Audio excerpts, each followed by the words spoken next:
உங்க எல்லாருக்கும் பிடிக்கிற மாதிரி ஒரு பஞ்ச் டயலாக் ஒன்று சொல்லிட்டு போறேன். துப்பாக்கினா தோட்டா இருக்கணும், கத்தினா ஷார்ப்பா இருக்கணும், தெரினா தெனாவட்டா இருக்கணும், மெரசல்னா மிரட்டலா இருக்கணும். என்னடா இவன் எல்லா மேடையிலும் குட்டி கதை சொல்றான்னு நினைக்காதீங்க. இவனுக்கு இதே வேலையா போச்சுன்னு நினைக்காதீங்க. நான் ரொம்ப ரசிச்ச ஒரு குட்டி கதை, அது மட்டும் நான் சொல்லிட்டு ஓடி போயிடுறேன். 2 minutes தான்.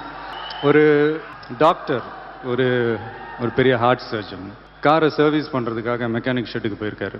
அப்போ அந்த மெக்கானிக் வந்து அந்த வேலையெல்லாம் பார்த்துட்டு டாக்டர்கிட்ட அப்படியே பேச்சு கொடுக்குறான். கிட்டத்தட்ட நீங்கள் செய்கிற அதே வேலையை தான் நானும் செய்கிறேன். இந்த வால்வுகளை எல்லாம் பிரிக்கிறேன், இந்த பாகங்களை எல்லாம் வெட்டுறேன், திருப்பி ஒட்டுறேன், இந்த அடைப்புகள் எல்லாம் சரி செய்கிறேன், இந்த ஸ்பேர் பார்ட்ஸ் எல்லாம் மாற்றுறேன். அதனால் உங்களுக்கு மட்டும் இந்த அளவுக்கு அதிகமான புகழ், அளவுக்கு அதிகமான பணம். உடனே அந்த டாக்டர் வந்து மௌனமாக இருந்துட்டு அப்படி யோசிச்சுட்டு சொல்கிறாரு, தம்பி இப்போ நீ சொன்ன எல்லா வேலையும் வண்டி ஓடிக்கிட்டே இருக்கு.